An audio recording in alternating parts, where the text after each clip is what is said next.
SOSBINAR. Les habla Miguel Martínez. Hoy nos acompaña el Dr. Maurilio y la especialista Matus. Y vamos a hablar de las características generales de hueso, pruebas mecánicas en hueso y propiedades útiles en el análisis de fractura.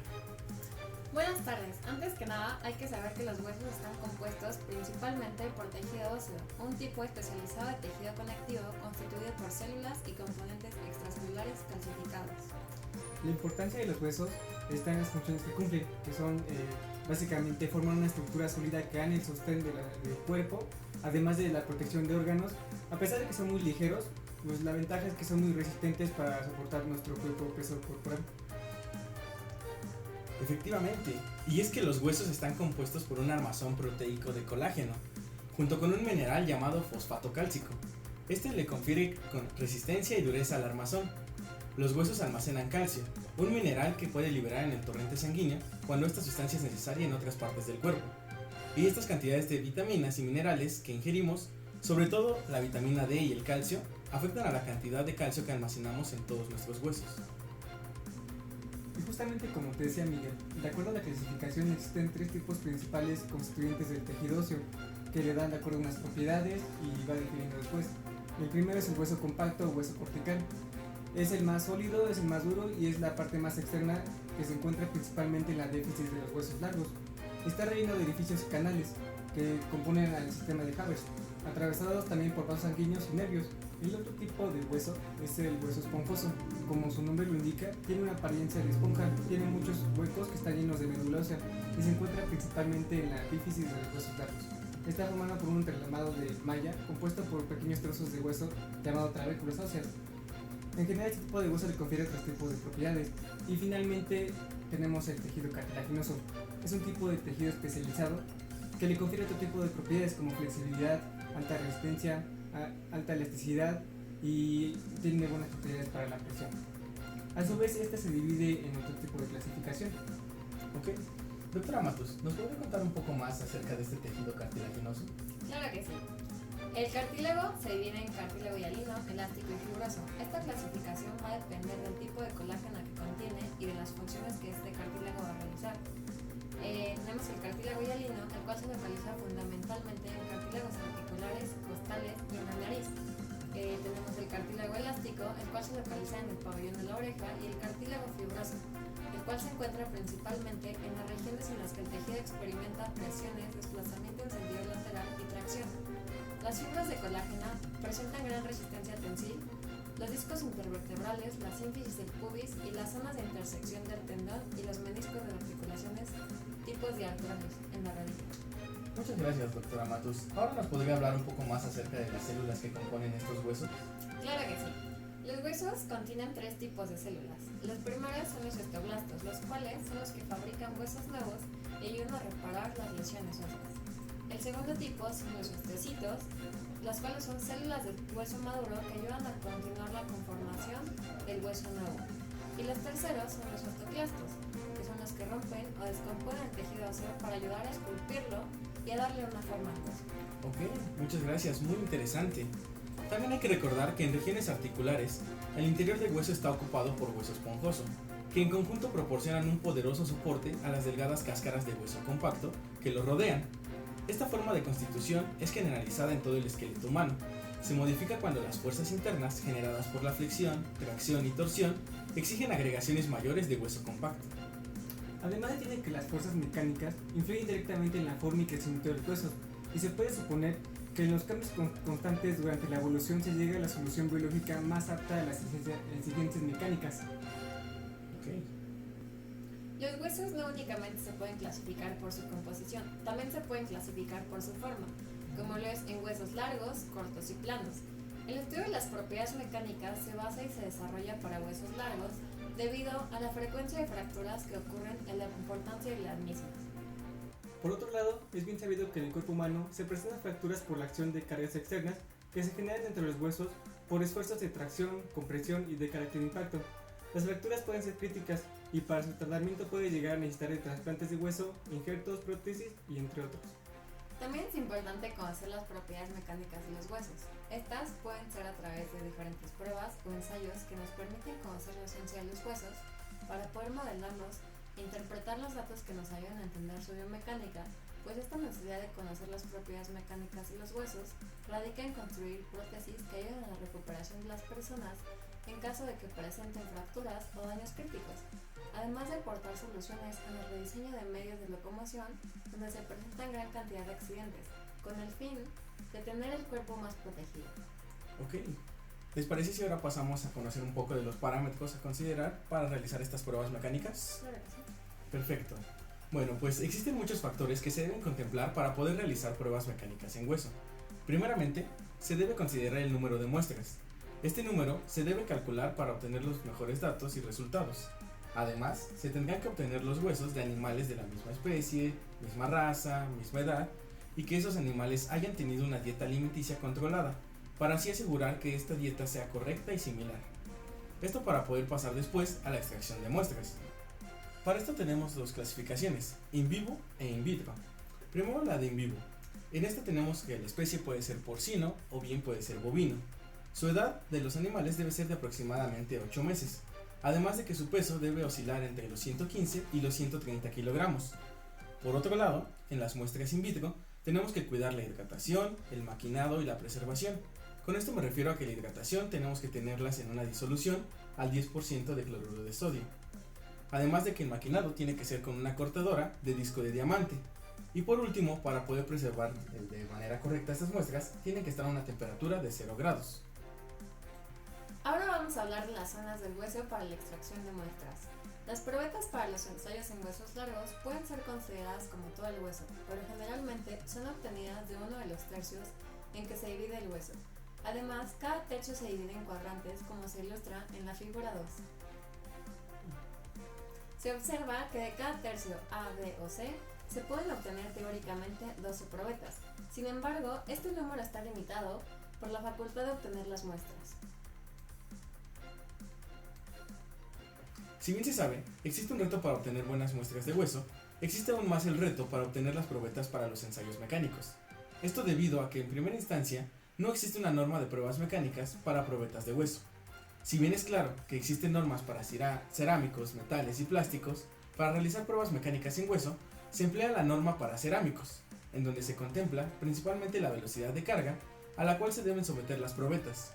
En este caso, sabemos que debe ser de 5 milímetros por minuto.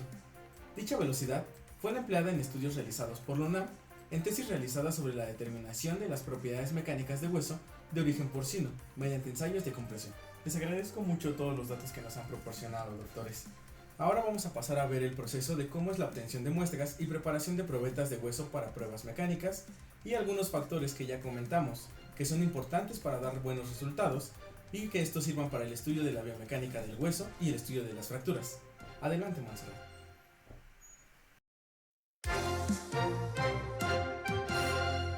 Estamos aquí con el Dr. Havers, quien nos va a mostrar el proceso de obtención de muestras para pruebas mecánicas en hueso. Con mucho gusto, Montserrat. Detrás de nosotros podemos encontrar el área de corte, donde vamos a realizar la obtención de la muestra y posteriormente su acondicionamiento para pasar al cuarto de pruebas mecánicas, donde realizaremos las mediciones correspondientes. Para esta obtención de muestras, tenemos que apegarnos a la norma ASTM C1424-15, la cual nos muestra los parámetros que necesitamos cuidar en esta obtención para poder validar nuestros resultados posteriormente. Acompáñenos a ver el proceso. Adelante. Como primer paso se limpiaron los huesos y se retiraron los excesos de residuos de carne, tejido graso y cartilaginoso, tanto de la déficit como de las cabezas, pues para poder cortar las muestras era necesario que no tuvieran ningún residuo.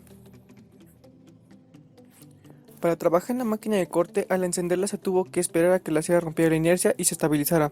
Además, se debe contemplar el tipo de corte, es decir, el tamaño de corte que se va a realizar, pues se debe ajustar la altura de la sierra para que no exista una palanca que afecte la dirección de corte para las muestras. Para las pruebas de compresión, se tomaron muestras de hueso esponjoso, por lo que se requiere realizar cortes en las cabezas de los huesos largos. Para comenzar a cortar, lo primero que debemos contemplar es buscar un punto de apoyo que nos ayude durante el corte para lograr fijar el hueso, evitando desviaciones y que el hueso se mueva, para que de esta manera aseguramos que no existan fallas en los cortes.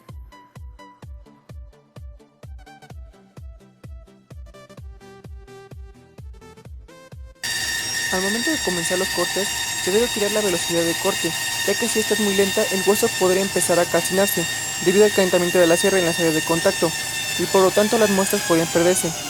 Por otro lado, se tiene que si la velocidad de corte es muy alta, se podría trabar la máquina, debido a la resistencia y dureza del hueso. Por esta razón, es importante buscar una velocidad de corte constante para que los cortes sean los más limpios posibles y que nos ayuden a obtener las mejores muestras. Es importante ir observando las zonas donde se puede obtener el mayor número de muestras útiles, por lo que se debe ir analizando los cortes más convenientes y cómo podríamos acomodar el hueso, de manera que obtengan las mejores muestras. Siempre hay que cuidar las zonas de muestra donde se van a obtener las probetas, para poder obtener los mejores resultados posibles en los ensayos. Este proceso es fundamental porque en este punto podremos considerar el tamaño de las probetas que queremos realizar. Al ir realizando los cortes, pudimos observar cómo se diferenciaban las etapas de crecimiento de hueso, y es justo así como podíamos ver cómo podíamos obtener las mejores muestras posibles. Había divisiones donde se observaba un tipo de crecimiento de hueso, y en otra cara podíamos observar otro tipo de hueso, por lo que hay que tomar en cuenta que la muestra obtenida sea útil, es decir, que sea totalmente de hueso maduro, que sea una cara uniforme y que sea visible. En este punto ya son visibles los cortes para definir el tamaño de nuestra muestra. Conforme se vayan obteniendo las muestras, es importante ir viendo que todas las caras opuestas sean paralelas y completamente planas, para que puedan ser útiles en los ensayos mecánicos. Para el caso de las muestras de hueso porcino, para el ensayo de compresión, se debe contemplar el hueso largo, y se deben realizar cortes al igual que en el caso anterior, es decir, cortes de hueso esponjoso de las cabezas del hueso largo. En este caso, se observa la forma correcta de la obtención de una muestra de hueso esponjoso. Se debe procurar que las caras de las muestras sean totalmente paralelas a sus opuestas y que sean planas. Sin embargo, en este punto hay que definir que las muestras ya no sean muestras, sino probetas. Se debe analizar por observación la forma de cortar las probetas según las normas para que los ensayos puedan brindarnos unos mejores datos correctos. Y por este punto hay que mejorar los cortes y afinar algunos lados. Por otro lado, para la obtención de muestras para el ensayo de impacto, se debe contemplar la diáfisis y hueso de bovino y porcino, debido a que para analizar el tipo de fractura más común es un hueso compacto, y en este caso se toman las muestras del hueso de la diáfisis, haciendo cortes transversales para tener muestras grandes que nos den mejor resultado en los ensayos. Nos dimos cuenta que en el hueso se tenían algunos desvíos por la fisionomía, para lo que teníamos que arreglar esto al momento de cortar. Una vez acabados de realizar todos los cortes, medimos todas las probetas obtenidas y con ayuda de una lima hicimos que las caras opuestas fueran paralelas y completamente planas, además de que se conservara la relación de 2 veces la base para la longitud de la altura según la norma para las probetas de compresión. Y para el caso de las probetas de impacto, se tomó en cuenta que las probetas tuvieran una longitud considerable y un ancho promedio de todas, para que los resultados fueran similares al momento de realizar el ensayo. En la vista superior izquierda se encuentran las probetas de hueso de res para las pruebas de impacto. En la vista superior derecha se encuentran las probetas de hueso de res para las pruebas de compresión. En la vista inferior izquierda se encuentran las probetas de hueso de cerdo para las pruebas de impacto y en la vista inferior derecha se encuentran las probetas de hueso de cerdo para las pruebas de compresión. Pruebas de compresión.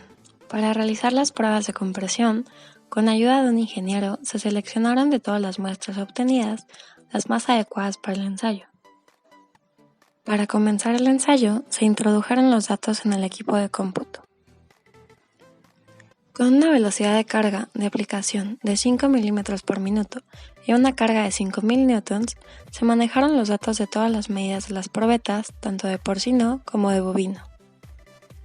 Se introdujeron una a una las probetas, comprobando que estuvieran alineadas al eje central y con control automático, la máquina empezó a realizar los ensayos. Curvas de carga contra desplazamiento y esfuerzo de formación. En la figura 2.6 se muestra la curva de carga contra desplazamiento para un ensayo de tracción en hueso. La porción inicial, es decir, la línea recta de la curva, representa y revela la rigidez de la estructura, esto es, su capacidad para retomar su forma original después de que se retire la carga. A medida que se aplica la carga, se produce una deformación que no es permanente, por lo que la estructura recupera su forma original cuando se descarga. Al aumentar la carga, las fibras más alejadas de la estructura comienzan a tensarse en el mismo punto. este valor es el límite elástico de la estructura. Cuando se excede este límite, la estructura exhibe el comportamiento plástico, reflejado en la segunda porción de la curva. La estructura no volverá a sus dimensiones originales cuando se libere la carga. Alguna deformación residual será permanente. Si la carga se incrementa progresivamente, la estructura se colapsará en algún punto. En ensayos con hueso, este se fracturará. En la gráfica, este punto está indicado como punto de fractura. En la curva se observan 3 parámetros que determinan el comportamiento mecánico del material evaluado.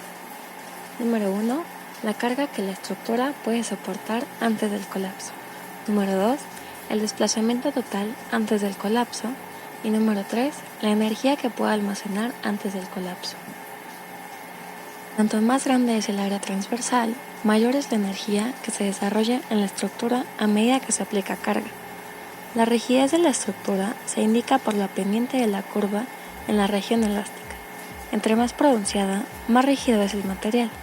Para la curva esfuerzo de formación, figura 2.7, correspondientes a un ensayo de tracción en hueso, se define el esfuerzo como la carga P por unidad de área A, ecuación 2.1, que se desarrolla sobre una superficie plana dentro de una estructura, mientras que la deformación es el cambio de dimensiones que se presenta dentro de una estructura, ambas en respuesta a cargas aplicadas externamente. Estos valores pueden ser obtenidos para el hueso colocando un espécimen estandarizado de tejido óseo en una máquina de pruebas y aplicarle una carga hasta el colapso. Por lo tanto, estos valores pueden ser representados en una curva de esfuerzo de formación muy similar a la curva carga contra desplazamiento, obteniendo el módulo de Young, E, de la ecuación 2.2, que se obtiene de la relación entre el esfuerzo sigma y la deformación epsilon, y es la pendiente de la curva en la zona elástica, ley de Hooke.